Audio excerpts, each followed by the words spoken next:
SMS अस्पताल में 5 महीने पहले गलत ब्लड चढ़ाने से हुई महिला की मौत के मामले में प्रशासन की बड़ी लापरवाही सामने आई।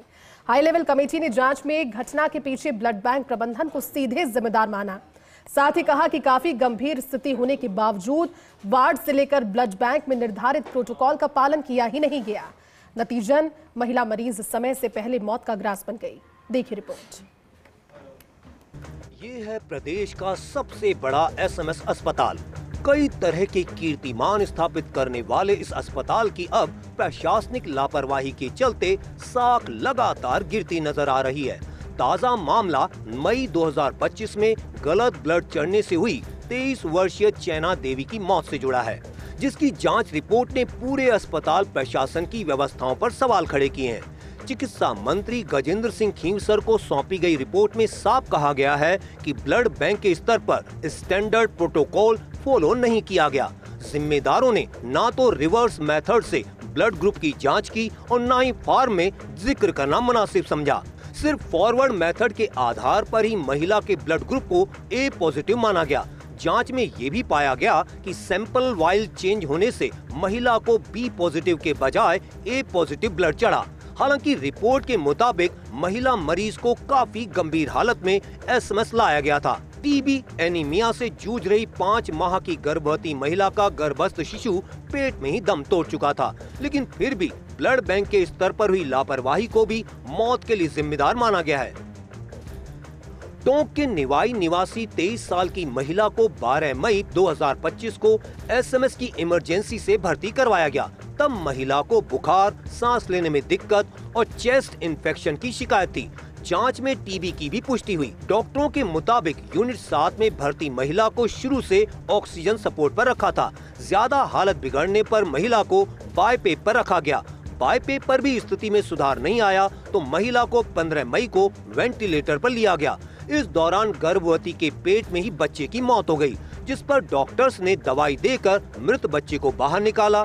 इसी दौरान हीमोग्लोबिन कम होने पर महिला को ब्लड चढ़ाया गया था, लेकिन तभी अचानक महिला की तबीयत बिगड़ी तो पता चला कि उसे गलत ब्लड चढ़ा दिया गया है। डॉक्टरों के मुताबिक जैसे ही महिला को ब्लड चढ़ाया 1 से 2 मिनट बाद ही महिला का शरीर कांपने लगा। ऐसे में आनन फानन में ब्लड की सप्लाई रोककर वापस ब्लड सैंपल लेकर भेजा। अब जब जांच रिपोर्ट आई तो उसमें महिला का ब्लड ग्रुप बी पॉजिटिव बताया। इसके बाद महिला की 21 मई की रात को मौत हो गई। पूरे घटनाक्रम को लेकर फर्स्ट इंडिया ने 24 मई को खबर चलाई, जिसमें खुलासा किया गया कि किस तरह प्रशासन ने पहले गलत ब्लड चढ़ाया और फिर महिला मरीज की मौत होने के बाद मामले को दबाने का हर संभव प्रयास किया। ऐसे में आनन फानन में चिकित्सा मंत्री गजेंद्र सिंह खींवसर ने जांच कमेटी का गठन किया। चिकित्सा शिक्षा विभाग के अतिरिक्त निदेशक मुकेश मीणा की अध्यक्षता में कमेटी गठित की गई। कमेटी में एसएमएस अस्पताल के पूर्व अधीक्षक डॉक्टर नरपत सिंह शेखावत, पूर्व विभागाध्यक्ष मेडिसिन डॉक्टर सुधीर मेहता, वर्तमान अधीक्षक डॉक्टर सुशील भाटी और राजमेश की उप निदेशक डॉक्टर वंदना शर्मा को शामिल किया गया।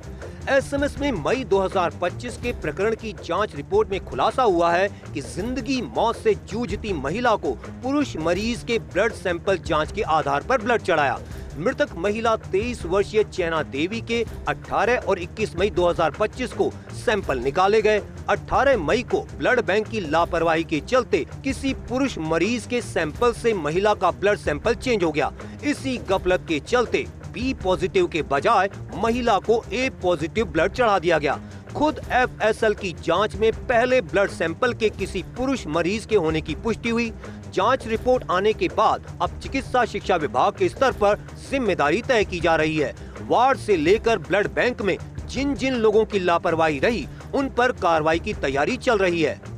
गलत ब्लड चढ़ाने का ये पहला मामला नहीं है। पिछले 1 साल की बात की जाए तो एसएमएस मेडिकल कॉलेज में ये तीसरी घटना है। इससे पहले 22 फरवरी 2024 को बांदीकुई निवासी 25 वर्षीय सचिन और 5 दिसंबर 2024 को भरतपुर निवासी 10 साल के मुस्तफा को भी गलत ब्लड चढ़ा दिया गया। इस तरह के मामलों को देखते हुए चिकित्सा मंत्री गजेंद्र सिंह खींवसर ने अब सख्त रवैया अपनाया है। ताज़ा मामले की रिपोर्ट मिलने के साथ ही उन्होंने चिकित्सा शिक्षा विभाग को निर्देश दिए हैं, जो भी जिम्मेदार हैं उन सभी को निलंबित किया जाए, साथ ही चार्जशीट भी जारी की जाए। राज्य सरकार की तरफ से गठित कमेटी ने अपनी रिपोर्ट तैयार कर ली है, जिसमें माना गया है कि ब्लड बैंक की लापरवाही के चलते वाइल चेंज की गई। इस दौरान किसी पुरुष मरीज का ब्लड सैंपल जांच के लिए भेजा गया और उसके आधार पर प्राप्त ब्लड को महिला को चढ़ाया गया। अब इस पूरे मामले की रिपोर्ट सामने आने के बाद चिकित्सा शिक्षा विभाग जिम्मेदार अधिकारियों पर कार्रवाई की तैयारी कर रहा है। अब देखना यही होगा कि इन लोगों पर कब तक कार्रवाई हो पाती है। कैमरा पर्सन यश माथुर के साथ Vikas Sharma, First India News, Jaipur.